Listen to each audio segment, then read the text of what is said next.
BRICS was established in 2009 by Brazil, Russia, India and China, with South Africa joining in 2010.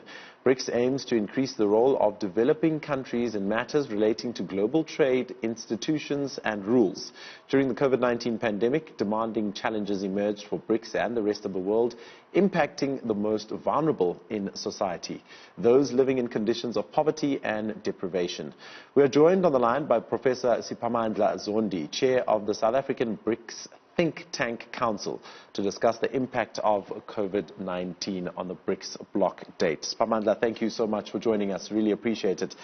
My first question obviously is, how has the continent of Africa been affected by the COVID-19 pandemic? Good morning, and good morning to the viewers. The continent has not as badly affected as all the other regions of the world. If you look at Asia, where it all started, Europe, where it really hit hard, North America, where it is right now, Oceania and Latin America are feeling it right now. But Africa has just been spared the worst of it, but it might be that the worst is yet to come. And even the little that has affected Africa, its impacts would be long-lasting in the context of weak infrastructure, especially health infrastructure, weak governance, weak access, universal access to quality health care, and also, of course, in the face of the impacts on trade and investment, given that Africa is heavily reliant on external trade. I know there was a webinar that was held recently on the 18th of June, to be exact. What came out of the webinar, and what are the priorities for BRICS? Yes, the webinar was a useful conversation among analysts and researchers and activists and coming from the five BRICS countries, Brazil, Russia, India, China and South Africa, and it considered what might be the challenges and opportunities for BRICS after COVID-19. So this is beyond COVID-19, which is a big area of focus right now. While we'll be focusing on how to mitigate the COVID-19 problem today, we need to be speaking again about what would be the new normal, what would emerge out of this. And for BRICS, it's got a number of things, but very critical things. One is international cooperation. The BRICS believe that we need to strengthen rather than weaken international cooperation, so we should resist the measures of the likes of the U.S. that are trying to weaken this, because a lot of countries would not survive without the World Health Organization, would not survive without the solidarity of other countries, would not survive without the supplies coming from different countries. The second one is that the digitization that has happened in the course of COVID-19. COVID-19 has spurred the process of digitization. It might deepen the penetration of 5G technologies, for example, and artificial intelligence in the fourth industrial revolution.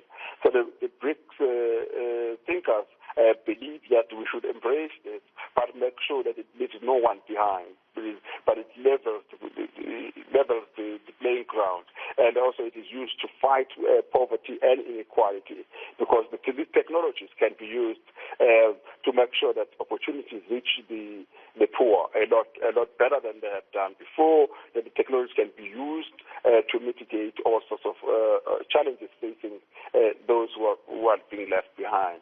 And the third and perhaps the very critical one as well is the challenge of cooperation among the countries themselves. But as five countries, they needed to be more exemplary about how to share lessons. Given the first country to be hit was every country, China, and the countries that will be hit, among the countries hit hard, will be the other BRICS countries, South Africa being the epicenter in Africa, and Brazil being now the epicenter in the world in the past 2 weeks. So there's need to share more lessons, share more transfer technology among themselves a little bit more, and intensify the development of vaccines and other therapeutics that are needed in this particular case. Shall we chat about the BRICS Chamber of Commerce and Industry Women's Wing, and how is BRICS just working on that gender divide and bringing women, the gender gap rather, and bringing women closer into more the bigger positions? The long-term vision of BRICS, which we as academics and intellectuals and researchers and activists worked on and proposed before BRICS some 7 years ago, includes the idea of an inclusive economic development, not just economic growth, but inclusive one.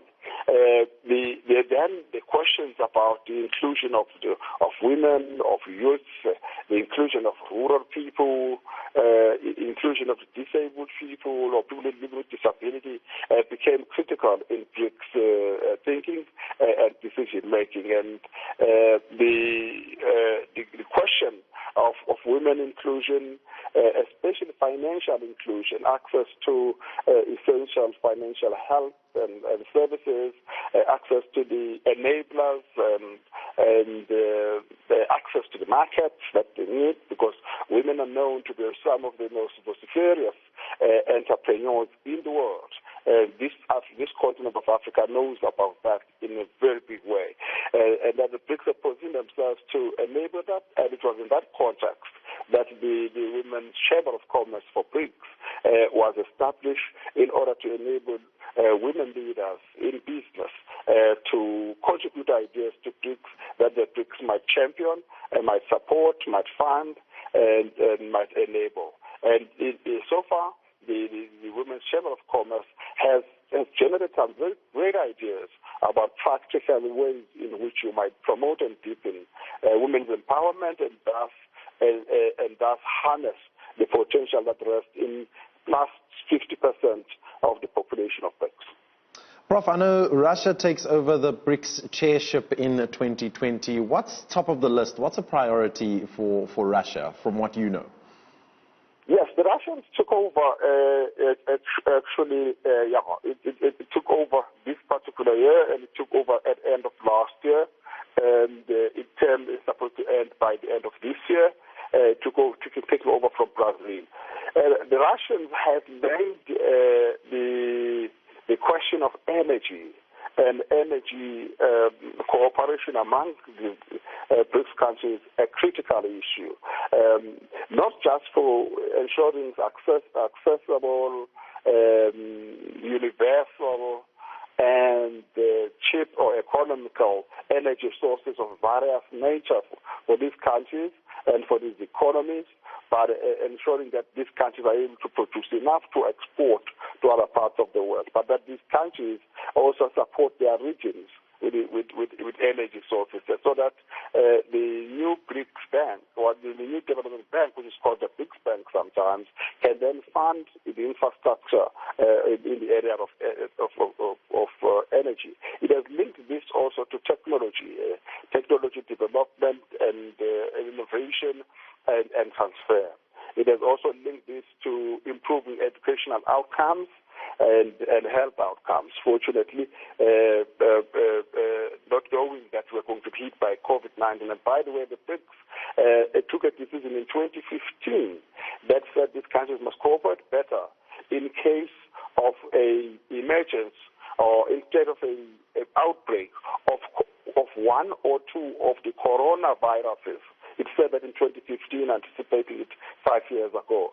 So the Russians have emphasized that too this year. It so happens that now we have this outbreak that has happened since January. Professor, really quickly, literally in 1 minute, are you satisfied with the way Brazil has been dealing with the COVID-19 pandemic? Before I let you go. I'm satisfied with how the Chinese have done very, very well.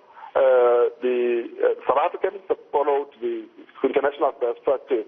Brazil did it, and because they followed the Trump line, because their president follows the Trump line, and they have failed to respond, take all the precautions right early on. And now they're bearing the brunt for it, and it's said that there's a huge loss of lives, and the economy is going down the drain.